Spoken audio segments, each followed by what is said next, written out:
Live streaming of SDR news coverage at HP Discover has been made possible by Intel Corporation. Check out Intel OpenPort IT, where you can connect with your peers at Intel on industry topics, best practices, strategies, and more. And by Microsoft, where HP and Microsoft are working together, combining their respective strengths to deliver innovative technologies to help advance your business. Traveling to Barcelona, we had some critical studio gear damaged by airline mishandling. That resulted in degraded audio quality during some of our interviews. We've edited the backup recordings of the interviews for maximum clarity possible. We'll offer each guest a chance for re-recording. Please watch for announcements on the Twitter stream, AXMC, and SDR News for updates. HP Discover in Barcelona 2013, joined by Mr. Mike Shaw. I'm Andy McCaskill from SDR News. We're talking about the future of the enterprise, an initiative called Enterprise 2020. Right. So what we did is we took a number of different views on what we thought the world would be like in 2020. And it was almost like holding a magnet over HP and saying, you know, ES, what do you think of the world in the future? HP Labs, what do you think? HP Software, what do you think? And so on. And what we did is essentially create a hierarchy. So we said, what's the business going to look like in 2020? What the world going to look like? And therefore, what IT are we going to need to provide? So what's the world for the CIO going to look like? What we then said is, okay, so what's the data center going to need to be to support this? What are apps going to need to do to support this? What's mobility going to do? Big data, security, and so on. So we've ended up with a series of chapters. And one of the key chapters in this, of course, is the data center of 2020. Yeah. Well, I think that the consumerization has set expectations so high as far as what the experience is that certainly the enterprise is going to have to provide engaging experiences to people in the future. Exactly. So I think it's very important that if you are a data center manager or if you're a CIO thinking about your data center, you have to start with that. You have to start with, okay, what are the engaging experiences that the business is going to want? Maybe it's smart devices, the Internet of Things, maybe it's mobile apps, that kind of thing. And like you said, the business now has a high expectation. This thing is not just going to be like typing into a mainframe. This thing's going to be important. And it's not only the business, it's the human capital, the ability to attract and retain skill base of a different age group than you and I. Exactly, precisely. Yeah, having a son of 17, I relate to that.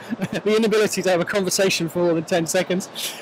So really, the data center of 2020, what it's going to have to do is say, right, what do we need to do in order to differentiate the business? So we've got the option of cloud for applications, for development environments. That's great.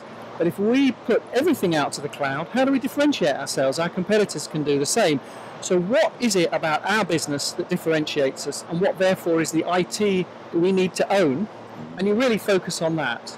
You know, so for example, let's imagine you are producing e-security systems, so security systems that maybe recognize faces and things like that.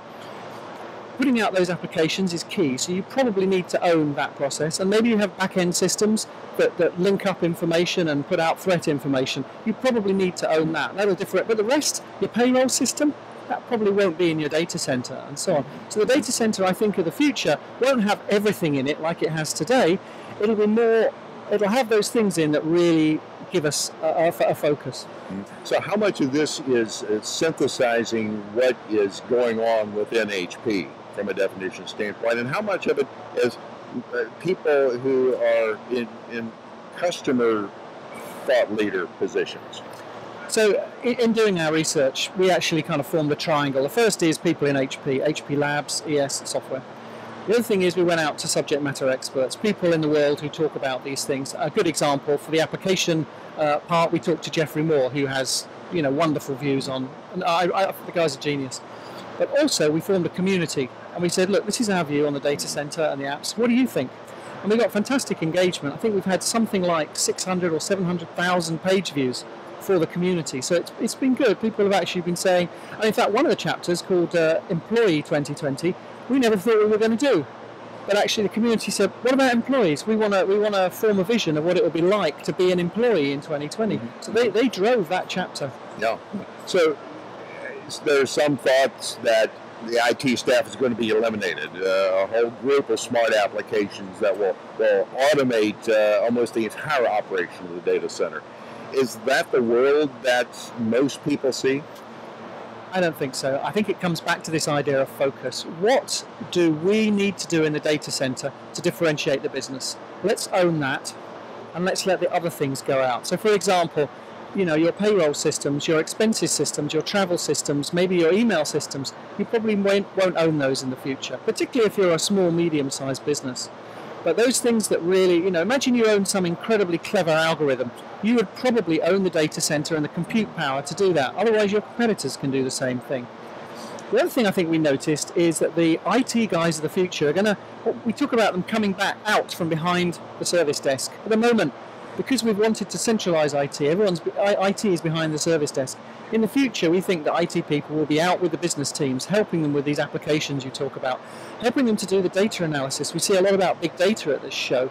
That requires somebody from IT to sit with the business and say, okay, what's the analysis you need from this new electric bike you've released? So this is the same notion that is spoken about defining a new style of IT, moving from the basement cube. Yes. Into the business. Yes. And taking a much more active role. Yes. And in fact, many of our executives actually talk about starting with a new style of business. We need to know what is the new style of business before we get into what is the new style of IT. But yes, that's definitely relative. If you were to summarize the work so far, what would be the top 3 or 4 characteristics of the data center based on the information and view that you have at the moment? So the first one is there'll be less staff running around doing the operations stuff. I think there'll be the application of big data to analyze what's going on, and a lot of the things we do today with humans, big data will actually do for us. I think that's goodness because it allows us, as I said, to get out and help the business. That's the first thing. The second thing is I think we will start to see, we will see increased automation. We did a survey that showed a massive degree of automation in the data center of the future.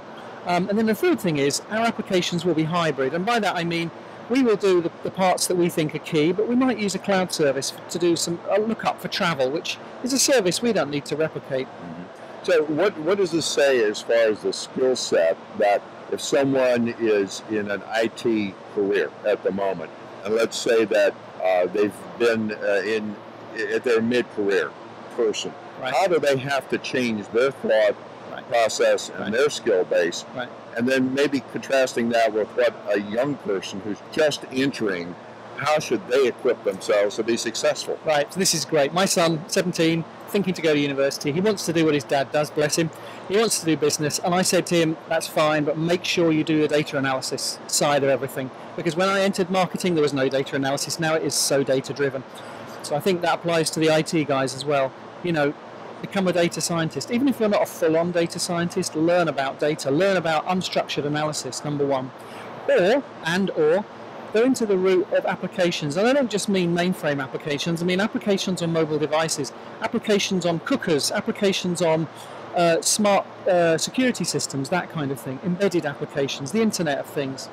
The other one I think that's important is the business process of the future, as I said, will be hybrid. So maybe go into the area where you're actually defining and helping the business create their business processes. Some pieces provided by IT, some pieces provided hybrid. But the main thing is, get away from the operations side of things to the apps, the business process, and the big data. Yeah. Returning back to your community surrounding Enterprise 2020, as a practitioner, why should I participate in Enterprise 2020 as not a part of HP? Why should I take time to contribute? So there are various levels at which you can participate. A lot of people just download. They just go there, they download the chapters. We had an event recently where a CIO came up to me and said, I've read the chapter, and I went to ES and I said, right ES, I want that vision, help me get there. So that's one way you can do it. The other thing is if you participate, there is a lively debate going on. It's not just kind of I think this, but people are, so you can actually learn from other people in there. But also, what goes down in the chapters actually gets fed back in. We actually update the chapters with content, so you can influence what the content of these chapters is. Excellent. So where can people go for more information? So if you want more information, you go to www.hp.com/go/enterprise2020. Okay. Mike, thanks very much for sharing this with us here today. And thanks to you folks for following along. This is an excellent, excellent program, and I've been involved here since the beginning, monitoring, and I encourage you to do the same thing. Also encourage you to follow us along here as we continue our coverage of HP Discover in Barcelona.